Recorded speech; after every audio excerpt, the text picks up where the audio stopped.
మనం చూస్తున్న సైట్ వచ్చేసి దౌలతాబాద్ మండలంలో ఉంటుంది సార్. బీటీ రోడ్ నుండి జస్ట్ ఒక 250 metres 1 acre site sir. Site కి దారి సార్. వచ్చిన తర్వాత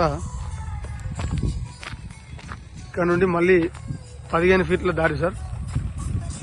సైట్ అక్కడ కనిపించే కనీలో లోపలికి వెళ్దాం సార్. సైట్ లోకి సైట్ వచ్చేసి ఇక్కడ నుండి సార్. ఇది దారి కనిపించేది. మాకు చుట్టూ కనీలు ఎట్లుందో అట్లే సైట్ సార్. 1 ఎకర్. ఈ సైట్ మనకు జేబీఎస్ బస్ స్టాప్ నుండి 85 కిలోమీటర్స్ వస్తుంది సార్. అలాగే శామీర్పేట నుండి వచ్చేసి 65 కిలోమీటర్స్.